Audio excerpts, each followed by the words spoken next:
And now, I would like to introduce my father, your 46th President of the United States, Joe Biden.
Thank you, thank you, thank you.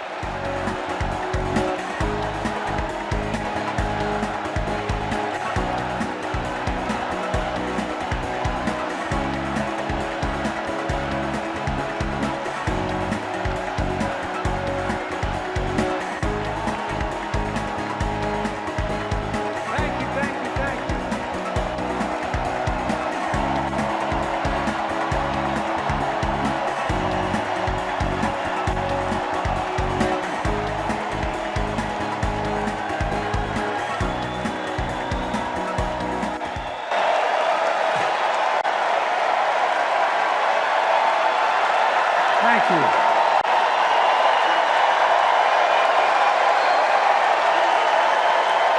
Vice President, soon to be President Kamala Harris.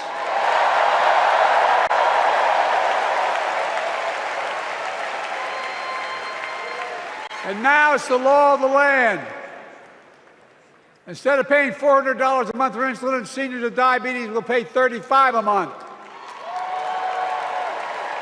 The law we passed already includes, starting in January, every senior's total prescription cost can be capped at $2,000 no matter how expensive the drugs they have.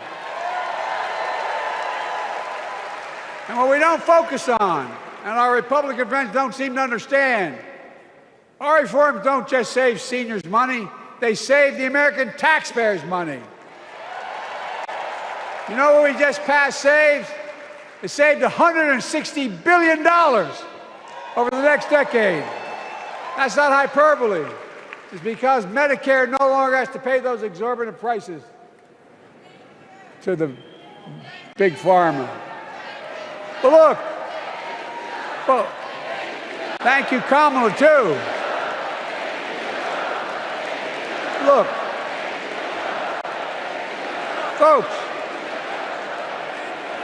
how can we have the strongest economy in the world without the best infrastructure in the world? Donald Trump promised Infrastructure Week every week for 4 years. And he never built a damn thing.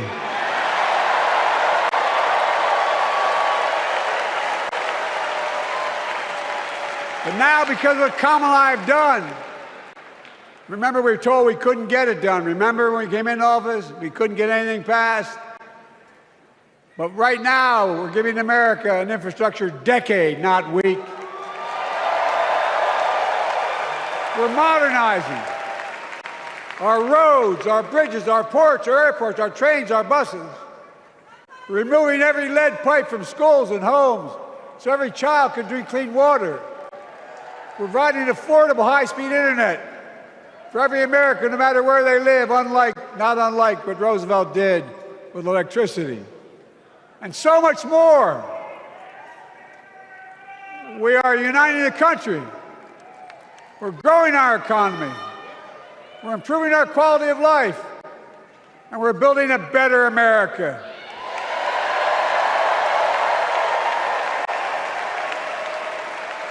Because that's who we are. How can we be the strongest nation in the world without leading the world in science and technology? After years of importing 90% of our semiconductor chips from abroad, which America invented those chips, our Chips and Science Act meant that private companies from around the world are now investing literally tens of billions of dollars to build new chip factories right here in America.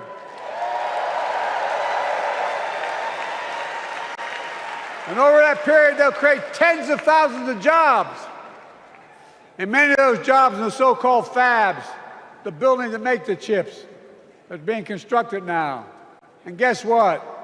The average salary in those fabs, size of a football field, will be over $100,000 a year, and you don't need a college degree.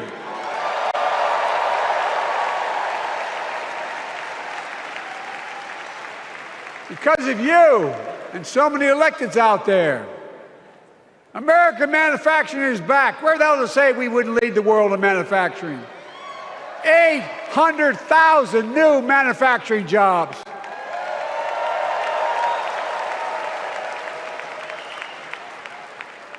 Our Republican friends and others made sure they'd go abroad to get the cheapest labor. We used to import products and export jobs. Now we export American products and create American jobs right here in America, where jobs belong. With every new job, with every new factory, pride and hope is being brought back to communities throughout the country that were left behind. You know you're from them, many of you. You know what it's like when that factory closed, where your mother, your father, your grandmother, grandfather worked. And now you're back, providing once again, proving that Wall Street didn't build America, the middle class built America, and unions built the middle class.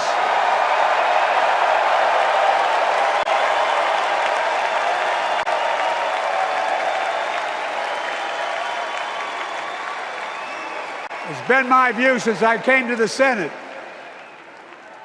And that's why I'm proud to have been the first president to walk a picket line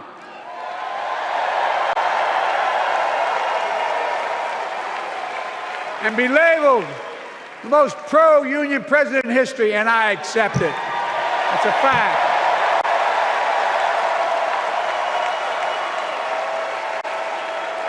Because when unions do well, we all do well.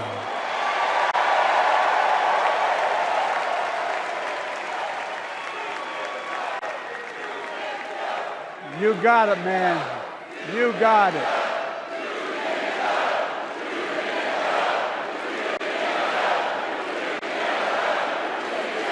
I agree. I'm proud. Look, remember we told we couldn't get anything done because we couldn't get anything done in the Congress? Well, with your support, we passed the most significant climate law in the history of mankind.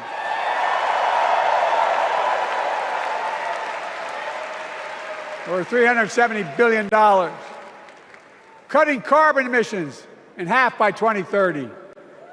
launching a climate corps, similar to AmeriCorps and Peace Corps, creating tens of thousands of jobs for young people of the future who are going to make sure this continues. Creating hundreds of thousands of jobs in clean energy for American workers, including the IBEW installing 500,000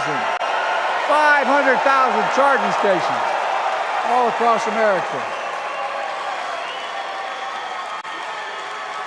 And in the process, reducing carbon emissions. And we're seeing it. We're seeing to it that the first beneficiaries of environmental initiatives are those fence-line communities that have been smothered by the legacy of pollution. Louisiana and Delaware, Route 9,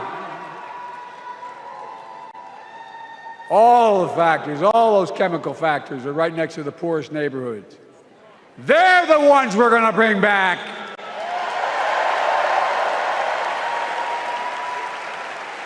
And how? How can we be the greatest nation in the world without the best education system in the world? Donald Trump and the Republican friends, they not only can't think, they can't read very well. Seriously, think about it. Look at their Project 2025. They want to do away with the Department of Education. Well, during the pandemic, Kamala and I helped states and cities get back their schools back open. And we gave public school teachers a raise.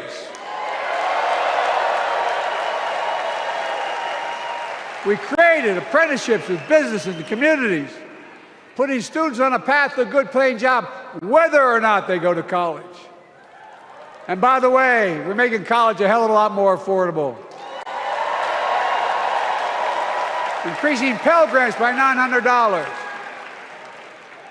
Over $15 billion to HBCUs. Minority service education, including Hispanic institutions and tribal colleges. We kept our commitment to provide more student relief than ever by lifting the burden of helping millions of families so they could get married, start a family, buy a home, and begin to build family wealth and contribute to the community and grow our economy. It's not costing us, it's creating more wealth. We fundamentally transformed how our economy grows, from the middle out and the bottom up, instead of the top down. You know, my dad used to say there wasn't a whole hell of a lot to drop down on my kitchen table at the end of the month. I come from a basic middle-class family, 3-bedroom house, 4 kids, a grandpop living with us, decent neighborhood, but never a penny to spare. And look, that top-down notion never worked. A lot of Democrats didn't think it worked, thought it worked, but it doesn't. And when we did all that, what we've done, everybody can do well. Everybody.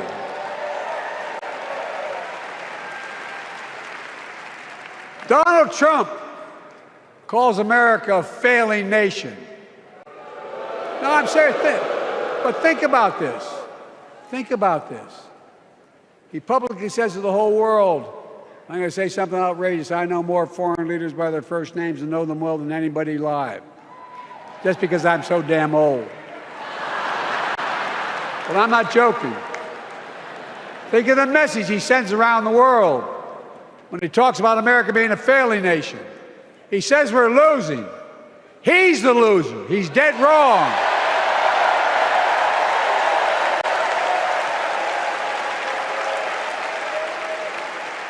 Many of you are very successful people who travel the world. Name me a country in the world that doesn't think we're the leading nation in the world. Without America, not a joke, think about it. I'm being literal. Who could lead the world other than the United States of America? Well, guess what? America's winning, and the world's better off for it. America's more prosperous, and Americans are safer today than under Donald Trump. Trump continues to lie about crime in America, like everything else. Guess what? On his watch, The murder rate went up 30%, the biggest increase in history. Meanwhile, we made the largest investment, Kamala and I, in public safety ever. Now, the murder rate is falling faster than any time in history. Violent crime has dropped to the lowest level in more than 50 years. And crime will keep coming down when we put a prosecutor in the Oval Office instead of a convicted felon.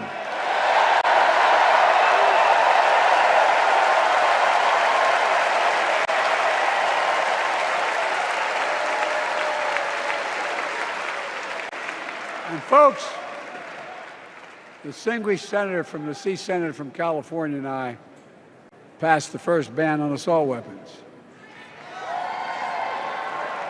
And guess what? It worked. If we care about public safety, we need to prevent gun violence. And what makes me ashamed when I travel the world, which I do, more children in America are killed by a gunshot than any other cause in the United States. More die from a bullet than cancer, accidents, or anything else in the United States of America. My God. That's why Kamala and I are proud. We beat the NRA when we passed the first major bipartisan gun safety law in 30 years.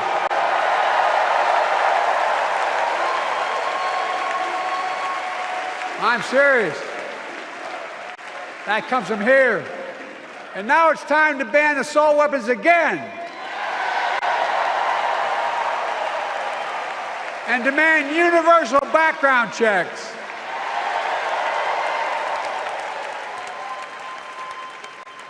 It's hard. I never thought I'd stand before a crowd of Democrats and refer to a president as a liar so many times. No, I'm not trying to be funny. It's sad. Trump continues to lie about the border. Here's what he won't tell you. Trump killed the strongest bipartisan border deal in the history of the United States that we negotiated with the Senate Republicans. It took 4 weeks. Once it passed, and never acknowledged the most expansive border change in American history. He called senators to say, don't support the bipartisan bill, because he said it would help me politically and hurt him politically. My God. No, I'm serious. Think about it. Not a joke. Ask even the press who doesn't like me. They'll tell you that's true. Typically, Trump, once again, putting himself first and America last. Then I had to take executive action. The result of the executive action I took, border encounters have dropped over 50%. In fact, there are fewer border crossings today than when Donald Trump left office. And unlike Trump, we will not demonize immigrants, saying they're the poison of blood of America. Poison the blood of our country. Kamala and I are committed to strengthening legal immigration, including protecting dreamers and more.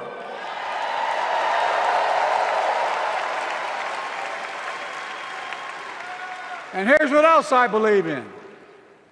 Protecting your freedom to vote, your freedom to love who you love.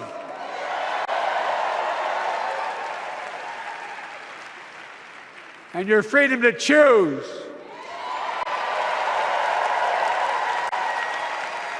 In its decision overturning Roe v. Wade, as you heard earlier tonight, the United States Supreme Court majority wrote the following, quote, women are not without electoral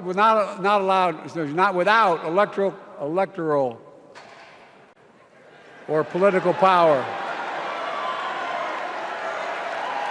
No kidding. MAGA Republicans found out the power of women in 2022. And Donald Trump is going to find out the power of women in 2024. Watch.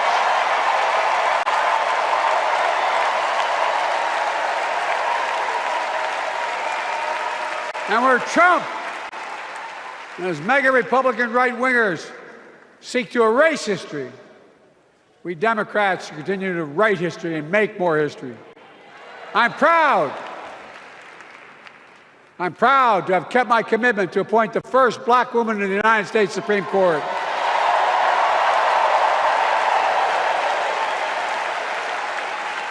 Ketanji Brown Jackson,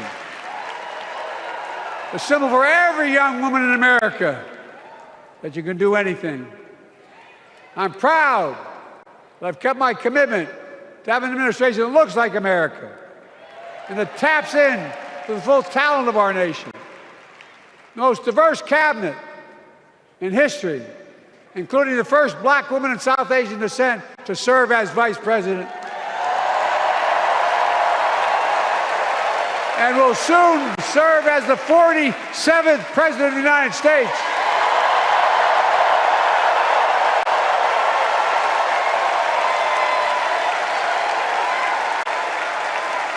She is good. Look. Thank you, Kamala.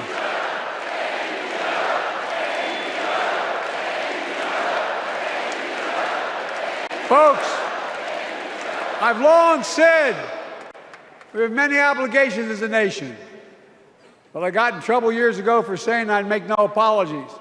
We have only one truly sacred obligation: to prepare and equip those we send to war and care for them and their families when they come home and when they don't. That's why I'm so proud to have written and signed the PACT Act, one of the most significant laws ever, helping veterans and their families exposed to toxic materials like burn pits in Agent Orange. I was around during the Vietnam War. It's hard. Nobody was able to prove that their illness was a consequence of Agent Orange. And no one was able to prove initially that because they lived in burn pits like my son lived next to in Iraq for a year, that was the cause of their illness. But because of the PACT Act, a surviving spouse with 2 children is now eligible for a stipend of about $3,000 a month. And those children who lost a parent are eligible for tuition benefits to go to college and to get job training. It's already helping over 1 million veterans and their families just so far. Well, I love them, and I'm so proud of my son's service. We get it, but guess who doesn't get it and doesn't respect our veterans? We know from his own chief of staff, the 4-star General John Kelly, that Trump, when in Europe, would not go to the grave sites in France. The brave service members who gave their lives to this country, he called them suckers and losers. Who in the hell does he think he is? Who does he think he is? There's no words for a person. They are not the words of a person not worthy of being commander-in-chief, period. Not then, not now, and not ever. I mean that. I mean that from the bottom of my heart.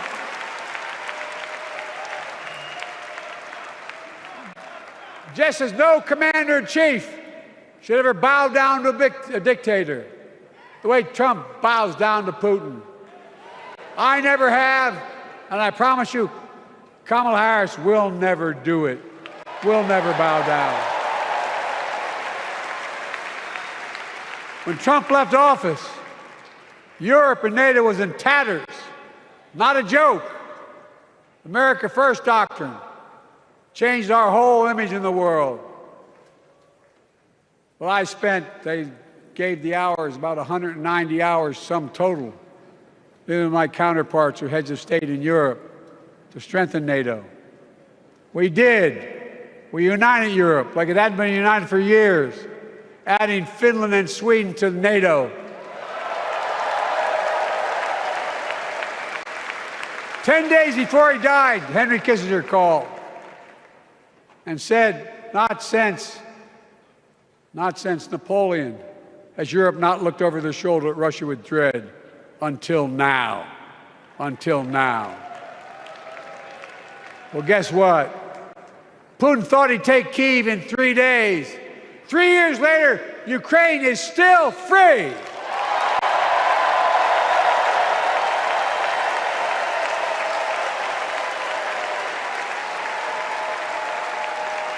When I came to office, the conventional wisdom was that China would inevitably surpass the United States. You haven't noticed. No one's saying that now.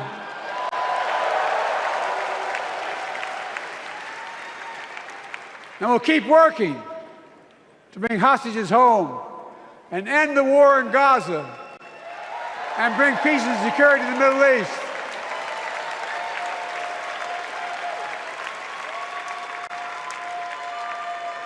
As you know, I wrote a peace treaty for Gaza. A few days ago, I put forward a proposal that brought us closer to doing that than we've done since October 7th. We're working around the clock, my Secretary of State, to prevent a wider war and reunite hostages with their families and surge humanitarian health and food assistance into Gaza now. To end the civilian suffering of the Palestinian people, and finally deliver a ceasefire and end this war.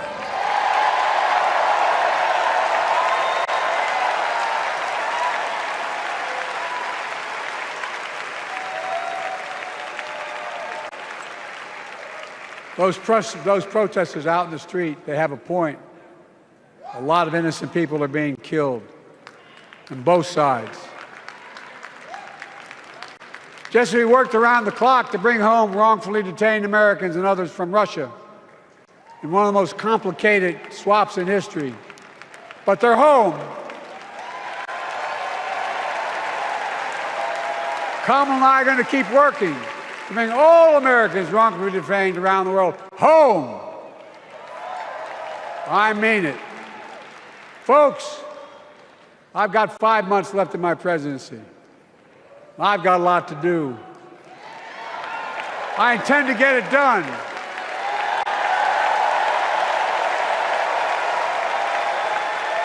It's been the honor of my lifetime to serve as your president. I love the job, but I love my country more. I love my country more. And all this talk about how I'm angry at all those people who said I should step down, that's not true.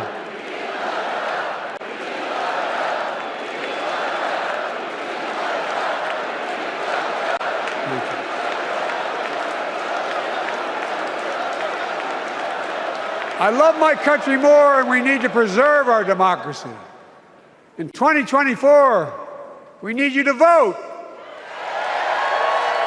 We need you to keep the Senate. We need you to win back the House of Representatives. And above all, we need you to beat Donald Trump.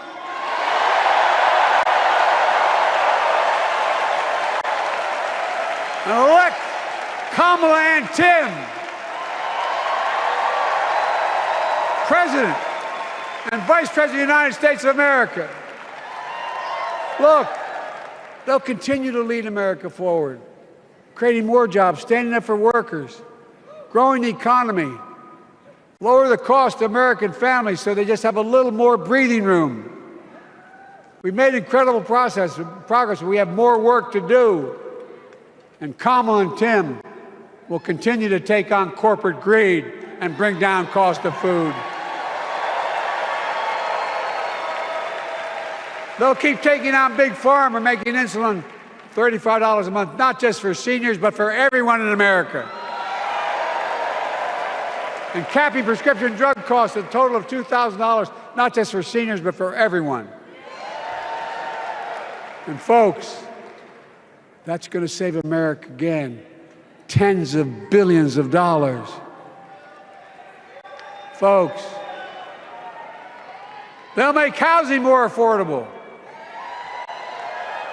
building 3 million new homes, providing $25,000 down payment assistance for the first-time home buyer, more than the 10 we approved. Donald Trump wants a new tax on imported goods, food, gas, clothing, and more. You know what that will cost the average family, according to the experts? $3,900 a year in a tax. No, it's a fact. Kamala and Tim will make the child care tax credit permanent.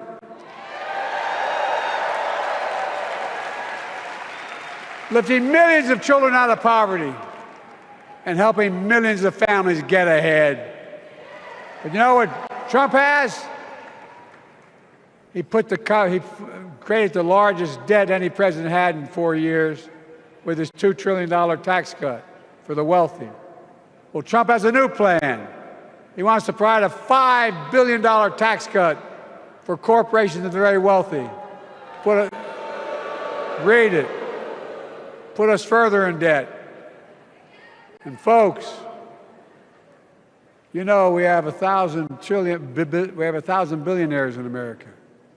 You know what their average tax rate they pay? 8.2%.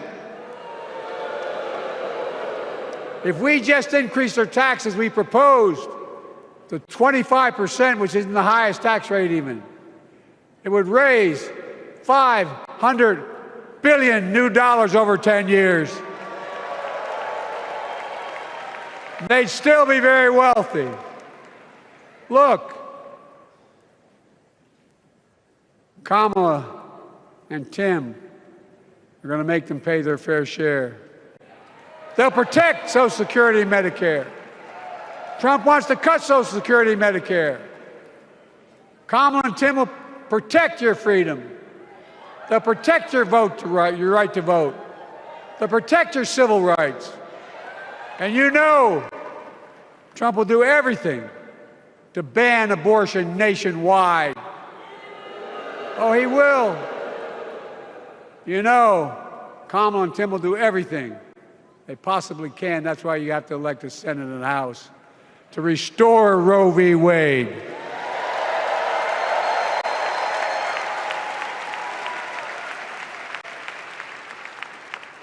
The ancient Greeks taught us that character is destiny.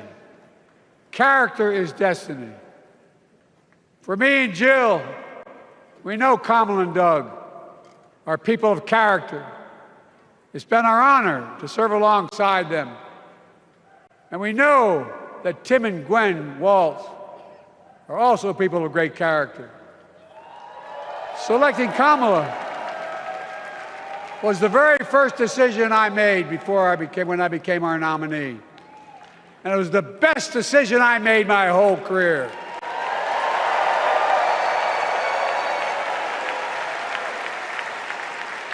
We've not only gotten to know each other, we've become close friends. She's tough, she's experienced, and she has enormous integrity, enormous integrity. Her story represents the best American story. And like many of our best presidents, she was also vice president. That's a joke.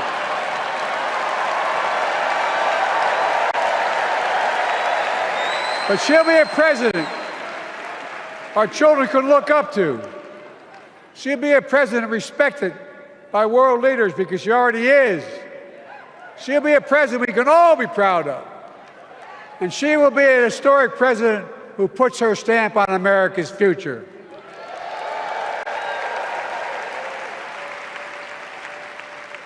This will be the first presidential election since January 6th.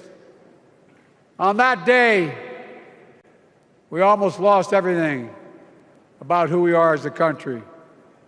And that threat, this is not hyperbole, that threat is still very much alive. Donald Trump says he will refuse to accept the election result if he loses again. Think about that. He means it. Think about that. He's promising a bloodbath if he loses, in his words. And that he'll be a dictator on day one, in his own words.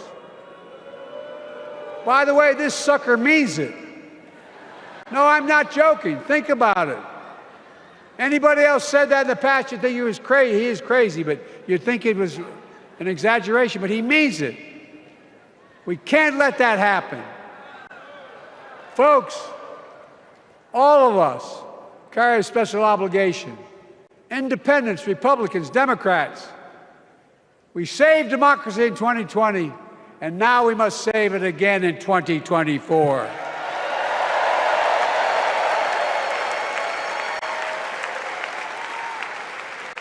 The vote of each of us cast this year will determine whether democracy and freedom will prevail. It's that simple. It's that serious. And the power is literally in your hands. History is in your hands. Not hyperbole. It's in your hands. America's future is in your hands. Let me close with this. Nowhere else in the world could a kid with a stutter and modest beginnings in Scranton, Pennsylvania, and Claymont, Delaware, grow up to sit behind the resolute desk in the Oval Office.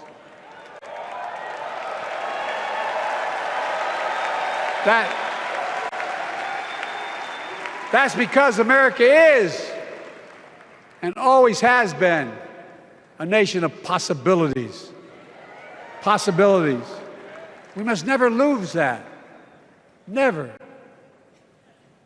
Kamala and Tim understand that this nation must continue to be a place of possibilities, not just for the few of us, but for all of us. But join me in promising your whole heart to this effort, and where my heart will be. I promise I'll be the best volunteer Harrison Waltz has Cam ever seen.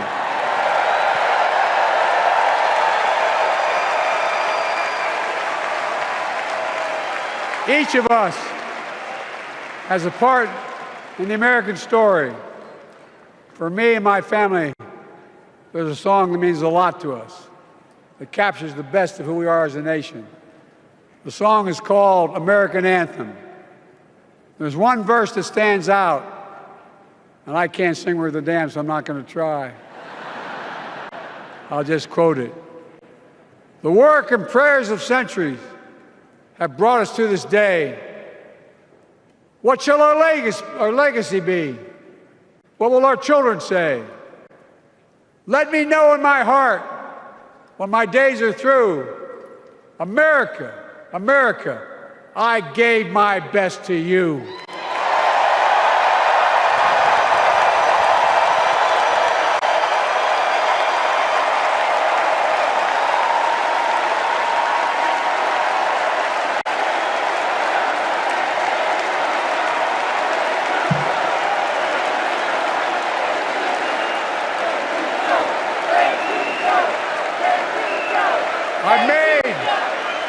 I've made a lot of mistakes in my career, but I gave my best to you.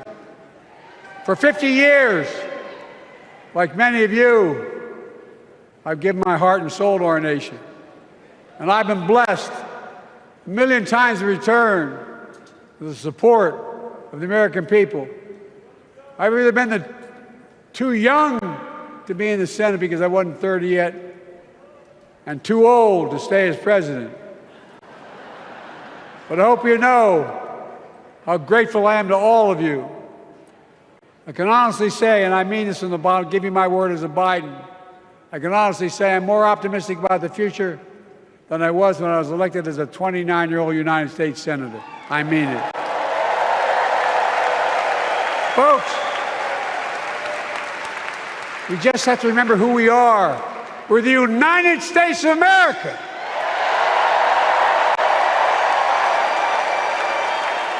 And there's nothing we cannot do when we do it together. God bless you all. and may God protect our troops. Thank you.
Tonight's convention theme, For the People, hints at the inclusive, bridge-building messages and policies the Democratic Party will require to succeed not only in November, but long after that. No prayer better unites Jews, Christians, Muslims, and others of faith, along with Democrats, Republicans, independents, and undecideds, than the threefold priestly Cohenite benediction presented in the Bible. It is divided into three in order to shower the following blessings of gratitude, hoda'ah, upon my fellow Delawarean, President Joe Biden. For more than 50 years of selfless, effective public service. Joy, simcha, in public discourse and policy encouraged by Governor Tim Walz. And light, or, combined with freedom, Herald, inspired by Vice President Kamala Harris's vision for America. Please respond in unity with a heartfelt Amen after each of these three ancient Hebrew benedictions. Yevarechecha Adonai v'yishmerecha. May God bless you and protect you. Ya'er Adonai panav elecha v'yichoneka. May God deal kindly and graciously with you. Yesadnai panav elecha v'yisem lecha shalom. May God turn toward you and grant you that most precious gift, the gifting of wholeness and the gift of peace. And let us say a heartfelt Amen.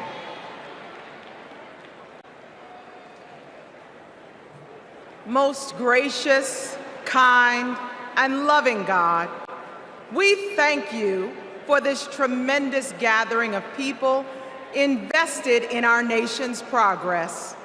Lord, as we look upon our leadership, we see what you require of us. To do justice, like the Justice Vice President Harris has championed her entire career.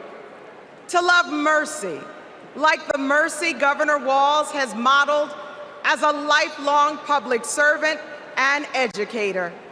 And to walk humbly, like the humility President Biden has embodied with decades of outstanding servant leadership.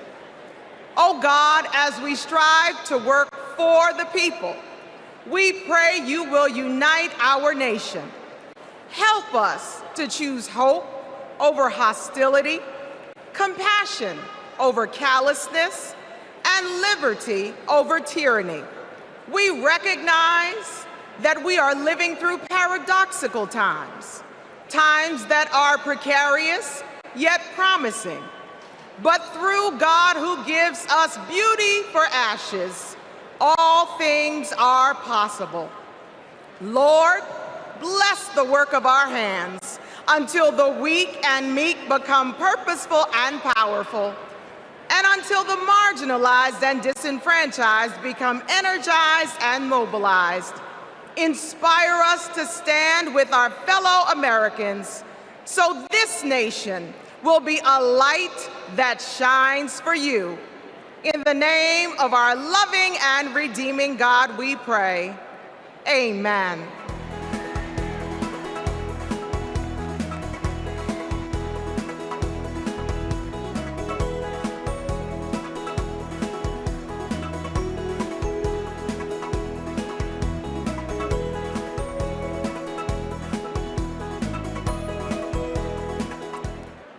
Night one of the Democratic National Convention has officially come to an end. What an incredible day. Thank you, President Biden, from the bottom of my heart. You have restored the soul of our nation. You have given us all hope. The chair will now entertain a motion to recess our convention until Tuesday, August 20th at 6 p.m. Is there a second? All in favor, please signify by saying aye. All opposed? The ayes have it. We'll see